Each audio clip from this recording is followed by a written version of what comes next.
আসলে আমরা দিন দিন অনেক খারাপের পথে যাচ্ছি, কারণ হচ্ছে যে এখানে কবরস্থান, মাঝখানে হচ্ছে পাশে হচ্ছে গান বাজনা করতেছে। আসলে এটা খুবই দুঃখজনক বিষয়। এখানটা কবরস্থান, এখানে যারা মারা গিয়েছে, যেহেতু এখানে মসজিদ, পাশে একটা মসজিদটা হচ্ছে এখন বর্তমানে নামাজ পড়ে না।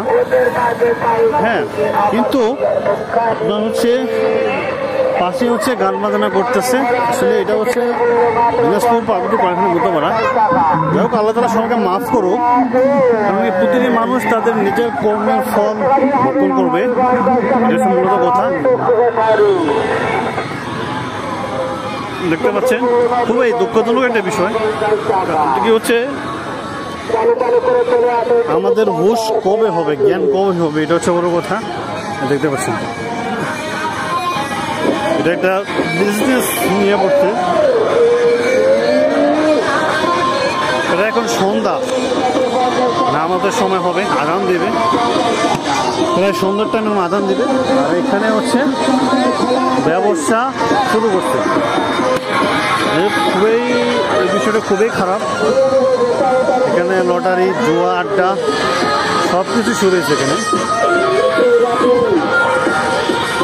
একটা মেলা শুরু হয়েছে, এখানে একটা মসজিদের বেস করে একটা মেলা শুরু হয়েছে।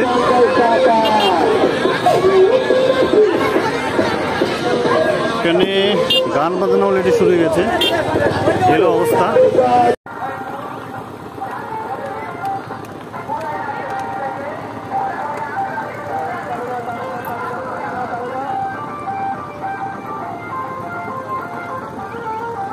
এই হচ্ছে মধ্যপাড়ার, যেটা হলো জায়গাটা মাটির নিচে তলিয়ে গেছে। আর এখানে দেখতে পাচ্ছেন বিভিন্ন ধরনের গান বাজানো শুরু করছে। পাশে হচ্ছে আল্লাহর ঘর, সেটা মসজিদ, এটা আল্লাহ তাআলা হেফাজত করেছেন। অনেক মানুষ আসছে এই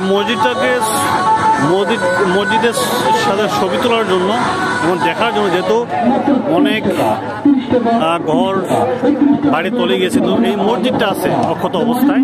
এখানে কিছু অসাধু ব্যবসা, তারা হচ্ছে এইটাকে ব্যবহার করে, এই মসজিদটাকে ব্যবহার করে আপনারা এখানে গান বাজনা এবং হচ্ছে এখানে ব্যবসা করতেছে। যাই হোক, এটা সবাইকে অনুরোধ করবো যে এই জিনিসটা পরিত্যাগ করার জন্য।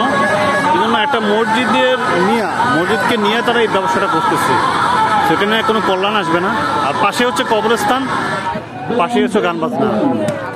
যাই হোক, সবাইকে আল্লাহ তাআলা হেফাজত করুক।